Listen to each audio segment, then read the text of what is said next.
Hi hello नमस्कार. मी दर्शना तांबोई राजश्री मराठीमध्ये तुमच्या सगळ्यांचं स्वागत. तर सविता दामोदर परांजपे या चित्रपटातनं एक मस्त चेहरा आपल्या सगळ्यांच्या भेटीला आला होता.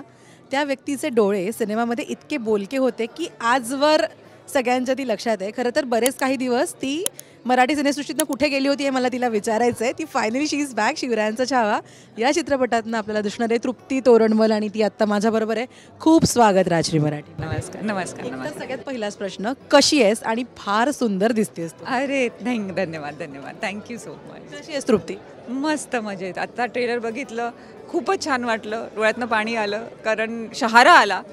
बघितलं होतं ट्रेलर तरी असं वाटलं की बापरे काय पण सुंदर चित्रपटाचा पार्ट आहोत म्हणून खूप अभिमान वाटला आणि खरंच फार फार फार फार फार सुंदर वाटतं.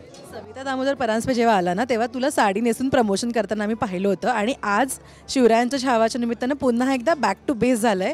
तुझी चंद्रकोर खूप लक्ष वेधून घेते माझं. तृप्ती तुला आवड आहे ना या सगळ्या? मला खूप आवड आहे या सगळ्या गोष्टींची म्हणून मला ऐतिहासिक चित्रपटसुद्धा खूप आवडतात. मला त्यांचे रोल करायला आवडतं कारण एक तो भारदस्तपणा जो असतो ना आपला मराठी लोकांचा तो मला खूप आवडतो आणि ते मला ग्लॅमरस रोल्स असते. तुम्ही म्हणाला आत्ता की कुठे होती गायब मला कारण मला ग्लॅमरस रोल्सच मिळायचे आणि त्या मी नाही म्हणायचे ग्लॅमरस रोल्सना कारण मला असे सुंदर रोल करायला खूप आवडतात जे आपले पूर्वज होते त्यांनी केलेले भूमिका म्हणजे भूमिका नाही त्यांचे पात्र आहेत भूमिका नाही म्हणू शकत पात्र आहेत तर ते आपण करू शकतो. ही गोष्ट माझ्यासाठी खूप मोठी गोष्ट आहे. महाराणी येसूबाईंच्या सोबत माझं नाव जोडलं जाते ही गोष्ट माझ्यासाठी खूप मोठी गोष्ट आहे कारण सामान्य माणूस आहे मी आणि माझं नाव एवढ्या मोठ्या व्यक्तींबरोबर आहे तेच माझ्यासाठी खूप मोठं अचीवमेंट आहे. हिंदीमध्ये काम केलं, सविता दामोदर परांजपे झाल्यानंतर हिंदीकडे वळलीस, तू हिंदीत काम केलंस, पुन्हा एकदा मराठी. मिस किती केलंस या दरम्यान? चांगला मराठी रोल, चांगली एक व्यक्ती रे.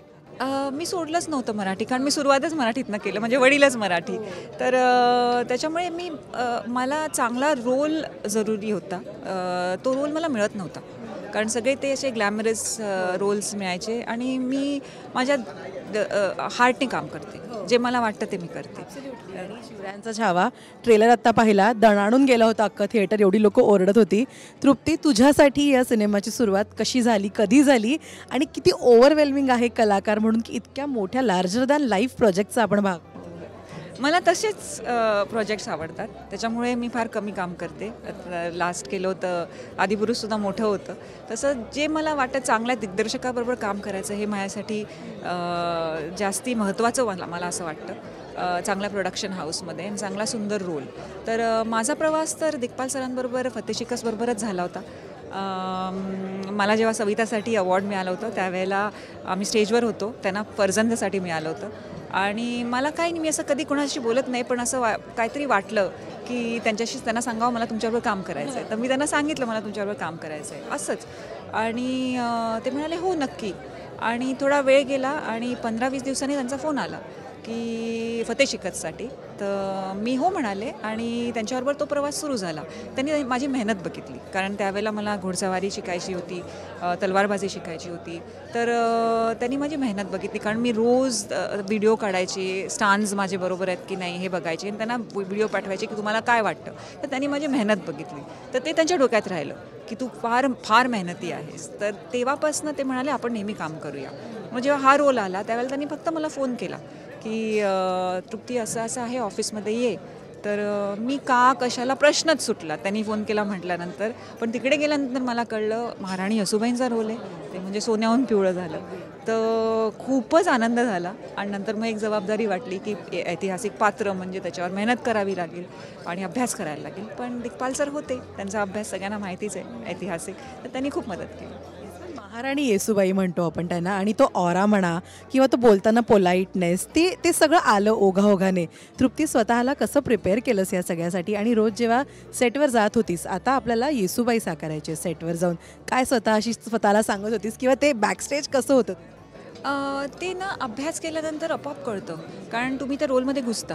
तर दिग्पाल सरांनी वाचायला सांगितलं होतं आणि अभ्यास केला होता त्यांच्याबरोबर तर मला त्यांचा महाराणी येसूबाईंचा प्रवास मी बघितला तर बाईचा संघर्ष म्हणजे खरा संघर्ष काय असतो ते मला त्यांच्या जीवन प्रवासाकडे बघून कळलं. ते माझ्या डोक्यात राहिलं. मग वुमन एम्पॉवरमेंटची गोष्ट आपण करतो आज करतो पण महाराष्ट्राच्या इतिहासात ते काही नवीन गोष्ट नाही आहे कारण जिजाऊ आऊसाहेबांसारखंच महाराणी येसूबाईसुद्धा छत्रपती संभाजी महाराजांसोबत खंबीरपणे उभ्या राहत असतात. तर इक्वॉलिटी, स्त्री पुरुष समानता, ते सुद्धा सगळ्यात मोठं उदाहरण त्याचं महाराणी येसूबाई आणि छत्रपती संभाजी महाराज आहे. बाईने चूल आणि मूल यापुरतंच मर्यादित न राहावं हे सुद्धा त्यांनी खोडून टाकलं होतं. तर त्याच्यामुळे हे सगळं शिकल्यानंतर आपोआप ते अंगात येतं. जसं सविताचं सुद्धा मी घेतलं होतं, सगळं शिकवण घेतली होती तशी. मग ते खूप इझी झालं सेटवर. आणि दिग्पाल सर होतेच, ते एक महाराणीचं एक असतं ग्रेस असतो. तर ते मला वेळोवेळी मला सांगायचे की अशी बस, असं पाहिजे, अशी स्माईल कर, तसं. तर ते त्यांनी खूप शिकवलं मला. तू म्हणालीस की जे तू सविता दामोदर परांजपे केला किंवा तेव्हा त्या व्यक्तिरेखेतलं काहीतरी भिनवलं होतं स्वतःमध्ये. आज मी तुला म्हणाले की महाराणी येसूबाई यांच्या स्वभावातला एखादा गुण तुला स्वतःमध्ये आत्मसात करायला आवडेल या भूमिकेनंतर, तर तो कोणता असेल तृप्ती? काय तुला त्या व्यक्तिरेखेतनं एक घ्यायला आवडेल? भावनिक बुद्धिमत्ता, त्यांची शक्ती, हे या दोन गोष्टी मला असं वाटतं आजच्या पिढीने त्यांच्याकडनं शिकावं. कारण मी त्यांना पॉवर कपल म्हणून अशी बघते त्या दोघांना. आणि ज्या काळात राजे महाराजे अनेकदा लग्न करायचे त्या काळात त्यांनी एक पत्नी होत्या महाराणी येसूबाई, त्याच्यावरनं त्यांचं प्रेम कळतं. तर ती एक लव्ह स्टोरी, प्रेमकथासुद्धा आहेच.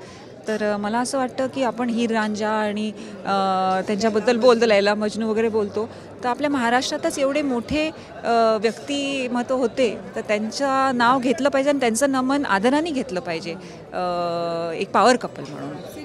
तयार झाला आहे चित्रपट शिवरायांचा छावा. 16 फेब्रुवारीला प्रेक्षकांच्या भेटीला येतोय. काय सांगशील तृप्ती तुझ्या सगळ्या मराठी प्रेक्षकांना थिएटरपर्यंत येऊन चित्रपट? संभाजी महाराजांचा चित्रपट का बघावा हा प्रश्नच नाही आहे. तर त्यांचा ज्वलंत इतिहास आणि त्यांचा त्याग आम्ही मोठ्या पडद्यावर घेऊन येत आहोत.